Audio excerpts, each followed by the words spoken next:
con el presidente de la República, pues advertíamos de que era precisamente para cooptar una institución de control tan importante en El Salvador como la Sala de lo Constitucional. Hay que decir que desde que nosotros arribamos a la paz, después de los acuerdos de paz, las instituciones de control han sido muy frágiles en El Salvador, es decir, no ha existido realmente un sistema apropiado de frenos y contrapesos, aunque legalmente sí existe y constitucionalmente están establecidos. Lo cierto es que funcionalmente no ha sido óptimo. De ahí que hay muchas instituciones que han recibido muchas críticas durante varios años, ¿no? La Sala de lo Constitucional, después del 2009, fue una sala que ejerció su función de control establecida en la Constitución, y eso trajo muchas dificultades con los partidos políticos y con la Asamblea Legislativa. Sin embargo, hay que rescatar justamente que a partir de esa fecha, esta sala intervino bastante, con mucha fuerza, intervino en el control del Ejecutivo, en la rendición de cuentas del órgano ejecutivo y de la Asamblea Legislativa. Esto se acaba el 1 de mayo del 2021, y nuevamente vemos un escenario de allá, como pues si fuese de la década de los 80, ¿no? Donde teníamos una sala de lo constitucional que respondía al órgano ejecutivo o anteriormente la Corte Suprema de Justicia en la época de la dictadura. De ahí que esta sala, que ya explicaba que no cumple con los requisitos, su integración humana, personal, subjetiva, ¿no? La conformación subjetiva no cumple con los requisitos, pues era de esperar que algo como esto ocurriera. Así que no es nada nuevo, porque además se siguen los patrones de lo que ha ocurrido en otros países, como en Perú, por ejemplo. Claro.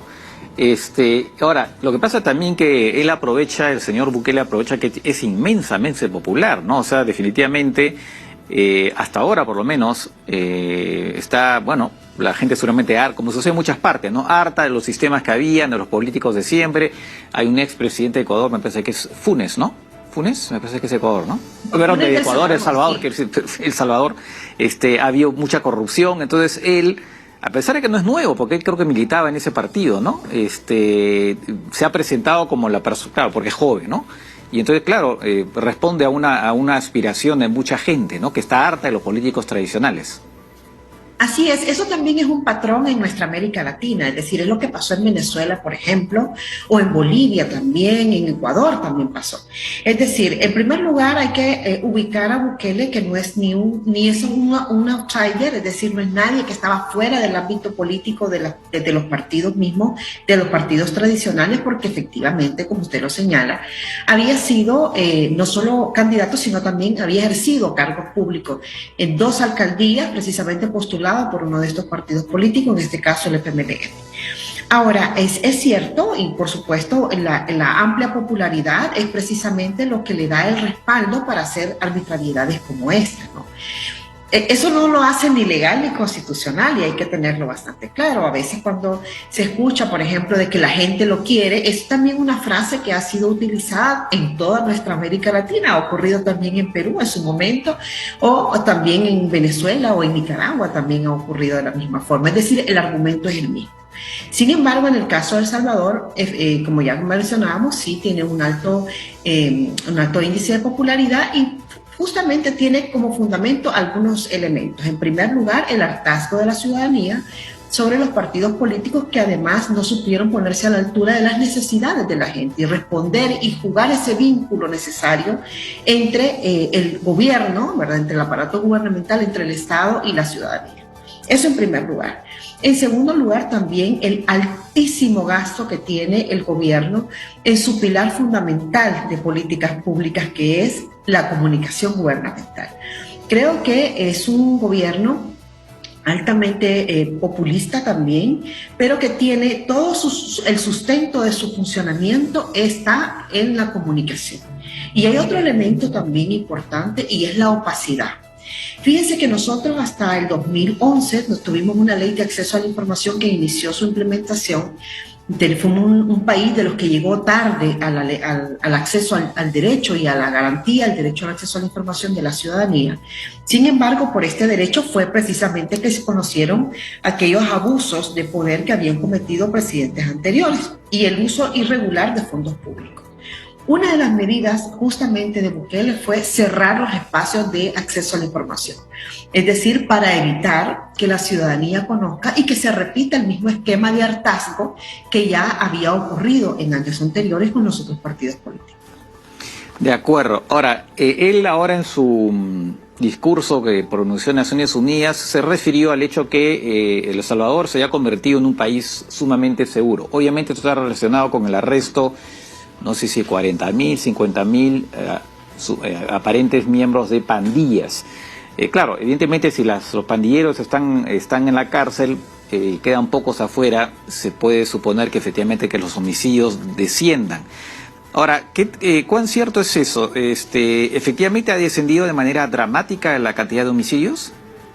Ese es otro elemento que fundamenta la popularidad de Bukele. Son más de 52.000 personas las que se han detenido a partir del 26 de marzo hasta el día de ahora. Esto implica que muchas personas efectivamente que han cometido delitos en otros momentos pues han regresado a los centros penales y otras personas que estaban en vías de investigación estén ya recluidas en centros penales.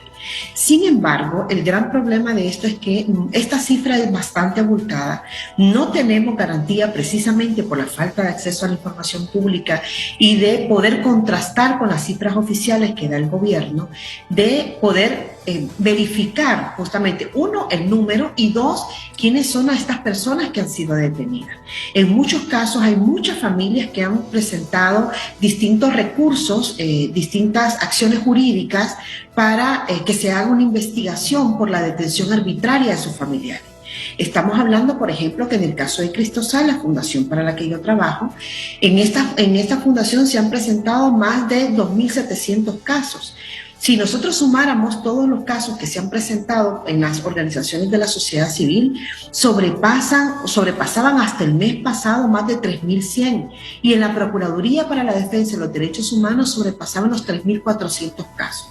Es decir, estamos hablando de una gran cantidad de personas que han sido detenidas de manera arbitraria y que el gobierno, que el Estado en este caso, no se hace responsable de esas detenciones arbitrarias. ¿Por qué? Porque muchas de estas personas podrían demandar al Estado por haber sido detenidas de manera irregular. Mire, una de las situaciones más complejas que nosotros tenemos como país es la seguridad. Es decir, las pandillas han causado un daño enorme a nuestro tejido social, un daño muy, muy grande a nuestra economía, con el tema de las extorsiones, por ejemplo, microempresarios que tienen que cerrar sus negocios, etcétera, pero además el asesinato, las desapariciones forzadas, etcétera. Entonces, este fenómeno es muy sensible para la población salvadoreña. Sin embargo, no es necesario un régimen de excepción, por ejemplo, para tomar este tipo de medidas, para detener, para capturar, para procesar y para condenar a un delincuente no se necesita un régimen de excepción, pero sí se necesita un régimen de excepción para hacerlo con un inocente, porque usted no necesita justificar las razones de su detención.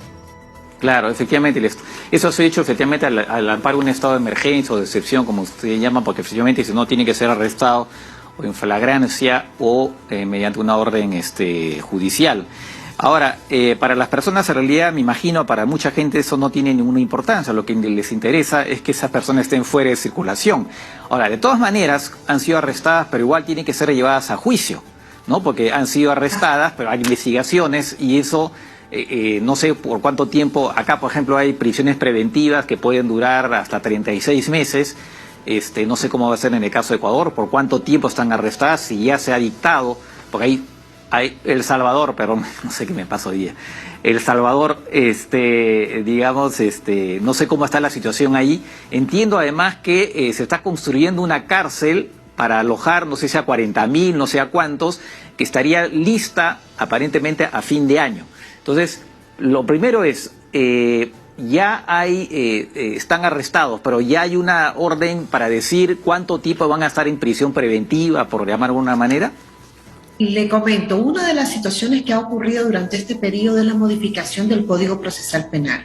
Antes, el límite de tiempo en El Salvador era de 2 años. es decir, 24 meses. Ahora ese límite se ha eliminado y no hay un tiempo establecido. ¿Esto qué implicaciones tiene? Que la Fiscalía General de la República podría ser más mediocre de lo que es en estos momentos y evitar presentar los requerimientos a tiempo para que las personas puedan tener un juicio justo. Y un juicio justo parte no solo de tener las garantías de defensa, porque eso es otro de los elementos importantes, porque aquí no solo estamos hablando de personas delincuentes, de criminales que han cometido delitos, que cualquier ciudadano afectado por una situación como esta pudiera decir, mire, que pasen todo el tiempo, el resto de su vida en la cárcel. El problema es que estamos enfrentando una situación en la que vecinos, por ejemplo, se están denunciando por rivalidades. Comerciantes se están denunciando por rivalidades y como no debe haber no hay una investigación previa y no debe haber una justificación para la detención, se están deteniendo muchas personas inocentes. Entonces, ¿cuál es el problema de esto? Que estas personas inocentes son llevadas a la misma cárcel con la que están delincuentes, personas criminales, y muchos de ellos están resultando lastimados. Es decir, ahorita ya hay más de 77 personas, si mal no recuerdo, que han fallecido en manos del Estado durante este tiempo en centros penales, agredidos en muchos casos y en otros por falta de atención. Es decir, yo creo que aquí también hay que tener en cuenta la desnaturalización del sistema penal, porque justamente el sistema es para procesar a aquella persona que ha cometido un delito, pero también para reeducarlo y para reinsertarlo en la sociedad. Hay países que tienen pena de muerte, hay países que tienen cadena perpetua. Ese no es el caso de El Salvador. Entonces, el problema grande en esto está en que a la par de que se están deteniendo pandilleros y criminales, también se están deteniendo a muchas personas inocentes. Y esto trae un grave problema porque lo que produce es mucha más migración de lo que El Salvador ya tiene, que tiene 1/3 de su población fuera del territorio nacional. Sí, está bien efectivamente que en estos momentos en la frontera de Estados Unidos hay una gran cantidad efectivamente de salvadoreños, ¿no?, que han sido arrestados por entrada ilegal. Ahora, otro tema... Y le agrego, sí. Le agrego con el tema de la construcción del centro penal que usted me hacía referencia. Eso es otro de los grandes bloques de regulaciones que se han modificado en El Salvador. Y es relacionado a la compra y a la obra pública. Porque cualquiera, bajo la expectativa que generó el presidente cuando era candidato, pensó que iba a haber más transparencia, por ejemplo, iba a haber más rendición de cuentas, etc. Y lo que ha ocurrido es todo lo contrario. En primer lugar, porque se está reservando la información, es decir, la ciudadanía no puede hacer Contraloría Ciudadana, pero además porque se están modificando los procesos de contratación para dirigirlas a contrataciones directas. Esto lo que implica es que es una puerta muy amplia para la corrupción. Ah, sí, pues claro, es una de las banderas suyas, ¿no?, el tema de la corrupción, pero como usted dice, ¿no?, si no hay información, es una puerta abierta, efectivamente. Ahora, otro tema que tal vez no sea totalmente de su ámbito, pero que tiene que ver con el gobierno de Bukele, es el tema de las criptomonedas, ¿no? Fue anunciado con bombos y platillos, pero estaba leyendo un artículo donde decía que prácticamente casi nadie la está usando. Entiendo que de los que las famosas remesas que vienen sobre todo de Estados Unidos, apenas el 2% de la gente está utilizando las criptomonedas, lo cual es lógico, porque la caída pues de las criptomonedas ha sido brutal. Y además estaba leyendo que el gobierno salvadoreño creó una especie de fondo de más o menos $114,000 en criptomonedas, y ahora con la caída ese fondo vale creo que 1/3, una cosa por el estilo. Es decir, hay una pérdida, ¿no?, de fondos públicos por haberse metido en este tema. Se ofreció también construir una especie de City Beacon City, no sé qué, una cosa por el estilo, y hasta el momento pues no pasa absolutamente nada.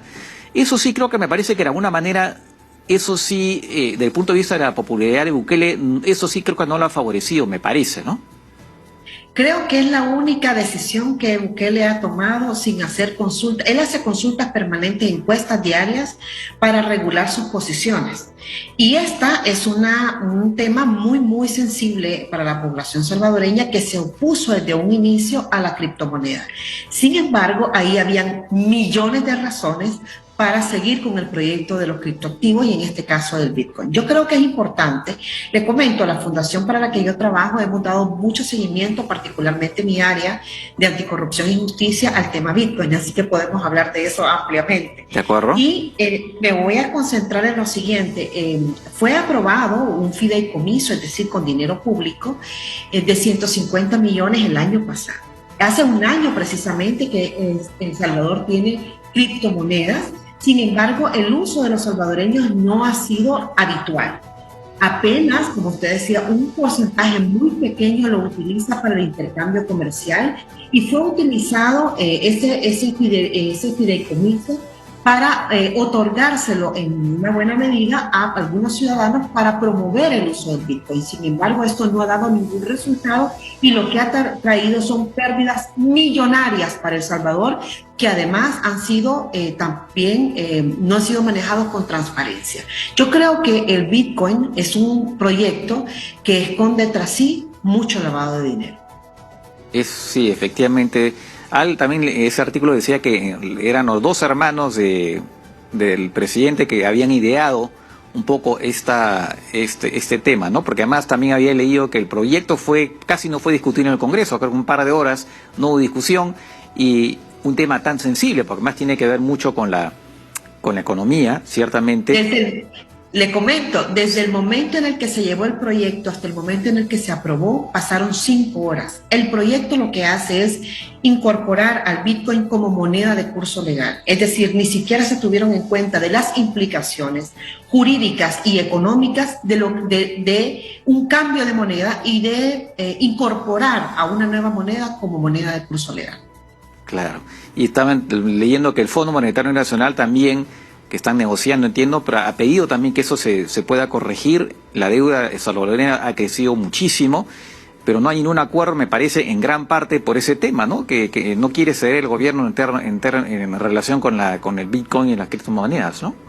Así es, porque además el incremento de la deuda es exorbitante y esto tiene mucho que ver precisamente con el descontrol del gasto público y además con la falta de prioridades. Es decir, yo les decía inicialmente de que hay una muy fuerte apuesta por el uso de la comunicación gubernamental como principal política, es decir, como principal pilar político del gobierno. Entonces, no se hace nada en El Salvador sin que se anuncie y además sin que tenga un amplísimo despliegue mediático a través de redes sociales y a través de la televisión y de la radio nacional. De acuerdo. Y ya para terminar, entiendo que para la oposición es todo un dilema, ¿no? Porque van a participar en una elección próximamente con un candidato que es ilegítimo, ¿no? Porque no tiene derecho a presentarse a la reelección. Pero el dilema es, bueno, ¿y qué hacemos? ¿Boicoteamos o no boicoteamos? Entonces entiendo que muchos dicen no hay que boicotear porque sería cometer el mismo error que cometió la oposición venezolana contra Chávez y que le dejaron el terreno libre, ¿no? En primer lugar, hay que tener en cuenta que son 4 elecciones las que se van a discutir en El Salvador en el 2024. En segundo lugar, hay que tener en cuenta también que estas elecciones fueron separadas en 2 fechas y justamente tienen una separación, una conveniencia eminentemente política partidaria. Presidente con diputados y por el otro lado, el Parlamento Centroamericano y consejos municipales, alcaldías. Entonces, claro, no hay condiciones en estos momentos en cuanto a la elección presidencial para asegurar que va a haber un proceso limpio, pero eso también irradia hacia el resto de candidaturas y desde el resto de elecciones, porque, bueno, ¿qué garantías podemos tener entonces, por ejemplo, a la ciudadanía de que habrá un proceso íntegro cuando se está permitiendo la inscripción de una candidatura que no cumple con los requisitos para el cargo y que por tanto estaría constituyendo un fraude electoral su participación, porque se le ofrece a la ciudadanía una candidatura que no cumple justamente con los requisitos establecidos en la Constitución? Entonces, a partir de eso existe esa discusión por parte de los partidos políticos. Eso es una decisión que tendrán que tomar los partidos. En el caso de la presidencial, nosotros no tenemos una candidatura no partidaria para la presidencial, sino que todo tiene que ser a través de los partidos. En el caso de los consejos municipales, de las alcaldías, es algo que hay que regular, está todavía pendiente por parte de la Asamblea Legislativa de incorporar candidaturas no partidarias, y en el caso de la Asamblea Legislativa y del Parlamento Centroamericano sí están habilitadas las candidaturas no partidarias en el caso de El Salvador, pero igual los partidos políticos tendrán que hacer su evaluación de si participan o no participan. Para mí es un error no participar en los procesos electorales. Habría que hacer una evaluación sobre el caso de la presidencial, pero creo que en el caso de las candidaturas, del resto de candidaturas, del resto de espacios y de elecciones, habría que, justamente para evitar el fenómeno de Venezuela. De acuerdo. Muy bien, pues nada, seguiremos siguiendo el caso salvadoreño, preocupante, aunque claro, para nosotros es preocupante, pero para la mayoría de la población en El Salvador parece que no tanto, al menos por ahora, ¿no? Vamos a ver qué sucede, y sobre todo vamos a seguir también con atención ese tema de estas pandillas, ¿no? A ver qué sucede y qué sigue con los procesos, en fin, si se dan o no. Gracias por estas explicaciones y estaremos seguramente en contacto nuevamente. Muchísimas gracias a ustedes, y preocupante es siempre, porque la democracia de un país en América Latina tendría que ocuparnos a todos. Gracias.